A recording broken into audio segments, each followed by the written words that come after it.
And we're live again. What up, guys? It's your boy Paul. You can call me Kuya Enzo. And then, yeah, my hair is blonde. And yeah, I'm actually gonna be talking about contractarianism. This is my 8th week reflection for my GED ethics subject in Mapua University. So, what are we waiting for? Let's just get to it. So, here we go, guys. Contractarianism. So, contractarianism. So let's first define this, okay? So contractarianism is any various theories that justify moral principle or political arrangements by appealing to a social contract that is voluntarily committed to under ideal conditions for such commitment.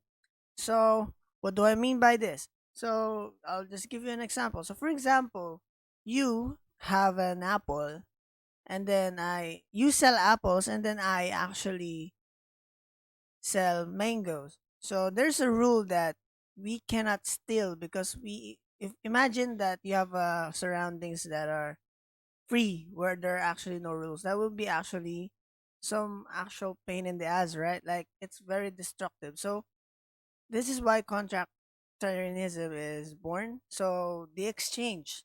So there is a rule that you made promise that if there is a world without laws or any rules, there would be actually called freedom. But today in our society, freedom is very different at all. More than what you're thinking. Because if, for example, right, you're selling apples and I'm selling mangoes, I'm not allowed to steal from you. Actually, there is this thing called a promise, and this promise makes you not steal apples and mangoes, but actually sell them. So there is actually a contract between you two, an agreement. And with this agreement, giving balance, you have actually uh, you have actually made morality possible. So that's how morality works, guys. That is the agreement between you two. So moving on, we have this called implicit contracts and defection. So what do I mean by implicit contract, guys? So we never actually agreed to, but just sort of find ourselves in. This is for the implicit contracts. So these are implicit contracts, or contracts that we never actually agreed to, but sort of find ourselves in. So, what makes sense to us, ba wala ganun yung gusto niya iparating sa atin, that is implicit contracts. So, what are the examples of implicit contracts? These are actually being a citizen, paying your taxes, getting punished by violating rules. And actually, guys, contractarianism is all about the cooperation of one another. Why? If you're asking me, you just have to cooperate into each other, because you're making these agreements by just cooperating and communicating to each other that something is not allowed. You get to set the particular rules between each other. It's like how relationship works as well, because a relationship without morality is actually, the term relationship will not work if there's no morality, or the theory actually of contractarianism. So defection, guys. Defection is breaking contracts. This is where the part where you choose not to cooperate, but you have your own interests. So what is the example of defection, guys? This may sound negative, but for example, you have your wife pregnant, and then she's gonna be having a baby any minute, that she will undergo labor. You have to rush in the hospital, but there is a stoplight. Will you still stop even though it's an emergency situation? So yeah, for your own interest, you're gonna actually beat the red light just for your wife to be safe. So that is this situation actually enters defection. So breaking contracts for your own interest and not cooperating. So actually, guys, contractarianism makes the society survivable. So there's this thing where Hobbes call it the war of all against all.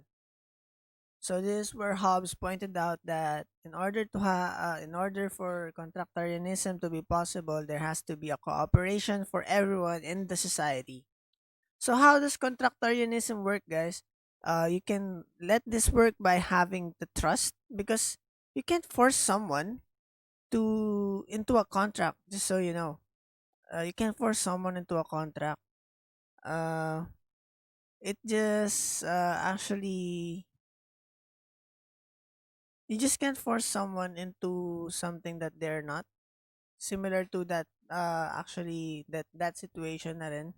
So contractors must be better off in the system, which makes the contract possible than the outside of the system.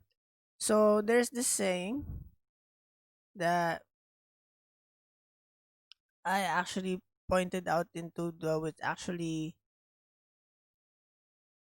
hit me in this hit my I mean like caught my attention to this subject, is that there's nothing fundamentally real about it, about contractarianism, and it only becomes real as soon as you and I, or the person you're having a contract with, agree, both of you agree that it is. So because once we agree to particular rules, they become real and binding. So this is where contractarianism becomes real. So I hope you get my point. And then another is, in a society, as a group, in a particular system, we change our minds, and we can simply modify the contract, which is exactly what happens explicitly when we change laws in our country when you're working in the government, and implicitly with shifting social mores. Do you get my point, guys? So contractarianism is still pretty rigid in some ways, but if you take in on an obligation, you have a duty to keep it. So this theory starts with the assumption that we get to choose what responsibilities we incur. So we're all held to a high standard for keeping the agreements we choose to make. So I hope you guys learn from me. Once again, thank you for entering my stream. I hope you guys learned a lot, and then you picked up something from what I said. So with that said, guys, thank you for watching my stream, and I'll see you on the another video. Peace.